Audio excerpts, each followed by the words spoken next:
Unacademy. Let's crack it. Hi students, मैं रमेश सिंह मुखर्जी नगर स्थित Unacademy के ऑफलाइन हिंदी माध्यम सामान्य अध्ययन एवं वैकल्पिक विषयों के सेंटर में आपका स्वागत करता हूं। अनअकैडमी के यूपीएससी अनस्टॉपेबल्स हिंदी चैनल से जुड़े और उपयोगी वीडियो से लाभ उठाएं। Thank you very much for joining. जैसा कि पता है आपको कि यूपीएससी एग्जामिनेशन में हर सब्जेक्ट के कंसेप्ट की एक बेसिक समझ बहुत बड़ी भूमिका अदा करती है। इसी को ध्यान में रख के, और यह बात अर्थशास्त्र के साथ कुछ विशेष ही लागू होता है, इंडियन इकोनॉमी में कुछ विशेष ही लागू होता है। पता है आपको कि अर्थशास्त्र एवं इंडियन इकोनॉमी से जुड़े प्रारंभिक परीक्षा एवं मुख्य परीक्षा जीएस पेपर 1, 2, 3 के जितने टॉपिक्स एंड सब टॉपिक्स हैं, इसे पढ़ाने की जिम्मेदारी मुझे दी गई है। उसी क्रम में यह एक श्रृंखला है जिसके अंतर्गत हम अर्थशास्त्र से जुड़े और भारतीय अर्थव्यवस्था से जुड़े विशेषकर उन टर्म्स एंड अवधारणाओं को सिंप्लीफाई करने की कोशिश कर रहे हैं जो एग्जामिनेशन के लिए काफ़ी उपयोगी है। डिक्शनरी ऑफ इकोनॉमिक्स, परीक्षोपयोगी आर्थिक अवधारणाएं। इसी सीरीज में हम आज आपको एक पुनः नई अवधारणा का समझ देना चाहते हैं, और वो अवधारणा है बुरा बैंक, जिसे इंग्लिश में हम बैड बैंक के नाम से जानते हैं। हाल में ये समाचारों में था, आज से 4 साल पहले भारतीय वित्त मंत्रालय के द्वारा प्रकाशित आर्थिक सर्वेक्षण इकोनॉमिक सर्वे में तत्कालीन chief economic adviser to ministry of finance ने एडवाइस दिया था कि भारत को इस तरह के एक बैंक की स्थापना करने का समय आ गया है, और नाम दिया गया था पब्लिक एसेट रिकंस्ट्रक्शन एजेंसी पारा, PARA।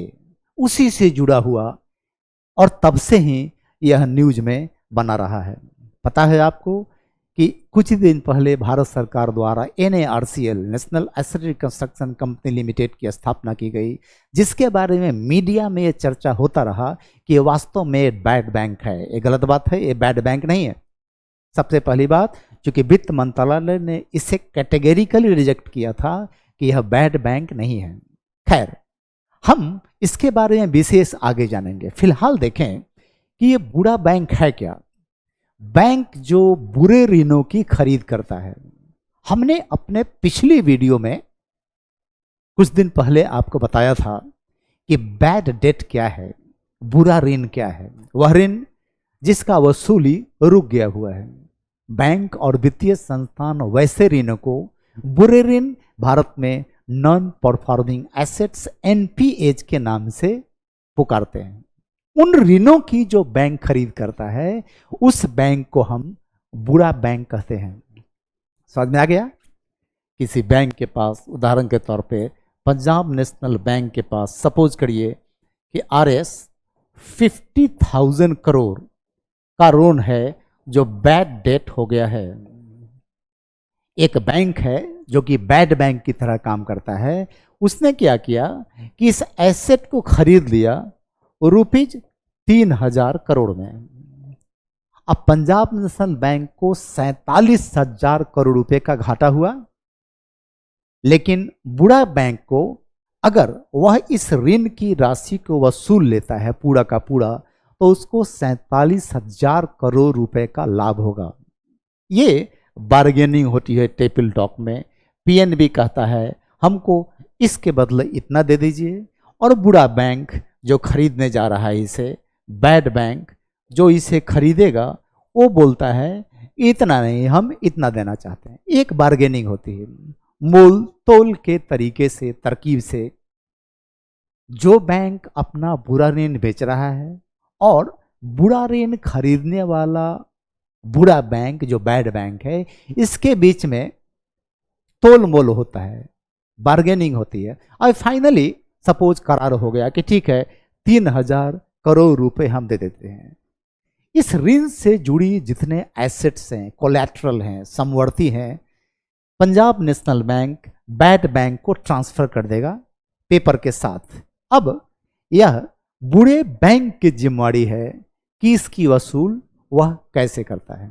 ठीक है, अब जरा देखिए बैड बैंक की कहानी कि भारत में जब बैंकों के नॉन परफॉर्मिंग एसेट्स काफी बढ़ गए 2010 के बाद, तो सलाह आया इकोनॉमिक सर्वे से कि ऐसी एक संस्था खोल दी जाए जिसकी मिल्कियत भारत सरकार के हाथों में होगी।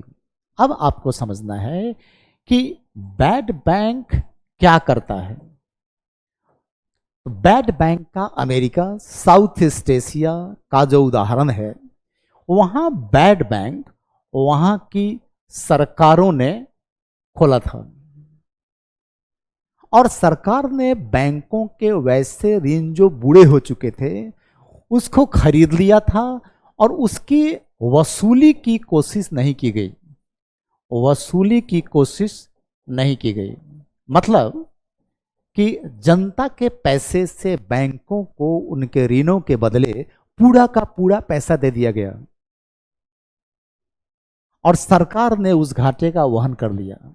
अगर भारत की बात देखें तो भारत का जो बैड बैंक है वो 51% भारत सरकार ओन करती है और 49% निजी क्षेत्र, प्राइवेट सेक्टर ओन करता है। लेकिन यहां अंतर यह है कि यहां पे मोल तोल होगा, तभी वह बैड बैंक हमारा है वो है national asset reconstruction company limited, जिसकी स्थापना 2022-23 वित्त वर्ष में मतलब पिछले वर्ष की गई है। यह क्या करेगा, वो मोल तोल करके बूढ़ा ऋण खरीदेगा और उसकी वसूली करेगा और इसके लिए वो ट्रांसफर कर देगा एक दूसरी संस्था को, infrastructure debt reconstruction company limited, जिसकी संरचना इस तरह है। यह 51% प्राइवेट सेक्टर ओन करता है और 49% गवर्नमेंट ऑफ इंडिया ओन करती है। इसका मतलब यह है कि NARCL बैड बैंक के सही चरित्र को नहीं दर्शाता, क्योंकि बैड बैंक कर्ज की वसूली नहीं करते। वो एक तरह से जनता के पैसे से, पब्लिक मनी से बैंकों को पैसे की भरपाई कर देते हैं और वो कर्ज डूब जाता है। जो कर्ज लिया उसको एक तरह से माफीनामा दे दी गई। लेकिन ऐसी बात national asset reconstruction company limited के साथ नहीं है। इस कर्ज की वसूली करने के लिए एक प्रोफेशनल इंस्टीट्यूशन खड़ा किया गया है कंपनी के रूप में, infrastructure debt reconstruction company limited recovery, जो रिकवरी करेगा। समझ में आ रहा है? आप इस पे विशेष जानकारी के लिए मेरे पुस्तक को भी कंसल्ट कर सकते हैं। वहाँ हमने इसके चर्चा की हुई है कि इसकी वसूली कैसे की जाती है। कहाँ हमने चर्चा किया हुआ है?